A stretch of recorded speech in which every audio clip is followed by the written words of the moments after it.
அனைவருக்கும் கணித வணக்கம். இப்போ பார்க்க போகிறது 7ஆம் வகுப்புக்குரியது முதல் பருவம் எண்ணியல். அந்த பாடத்தில் பயிற்சி 1-3ல் முதல் கணக்கில் கோடிட்ட இடங்களை நிரப்புக அப்படின்னு சொல்லி கொடுத்துருக்காங்க. அதில் முதல் கணக்கு பார்க்க போகிறோம்.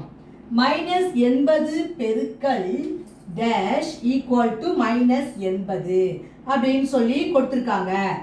-80ஓட இந்த இடத்துல என்னத்த நம்பரை போட்டு பெருக்கினால் -80 வரும் விடை அப்படின்னு சொல்லி கணக்கு கேட்கப்பட்டிருக்கு. இப்போ பாருங்க, மைனஸோட இங்கே என்ன வந்திருக்கு, மைனஸ்னு ஆன்சர் வந்திருக்கு. அப்போ மைனஸ் இன்ட்டு ப்ளஸ்ஸு, அப்போ இந்த இடத்துல ஒரு ப்ளஸ்ஸு வரணும். அடுத்து என்ன வரணும், இந்த 80 இருக்குது பார்த்தீங்களா, இந்த இடத்துல நம்பர் தெரியாது. அப்போ இந்த -80 இங்கே இருக்கு இல்லையா, அந்த 80 வகுத்தா என்ன வந்துடும், 1. இப்போ பாருங்க, மைனஸ் இன்ட்டு ப்ளஸ்ஸு மைனஸு ஓர் 80. அப்ப இந்த இடத்துல வரக்கூடிய விடை என்னது, +1.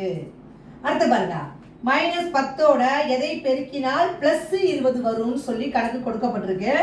-10உடன் இன்ட்டு டேஷ் ஈக்குவல் டு 20ன்னு கொடுத்துருக்காங்க. இப்போ மைனஸ் இங்கே என்ன இருக்குது, ப்ளஸ் இருக்குது. அப்போ மைனஸ் இன்ட்டு மைனஸ் தான் ப்ளஸ்ஸு. அப்போ இங்கே மைனஸ் வந்துடும்.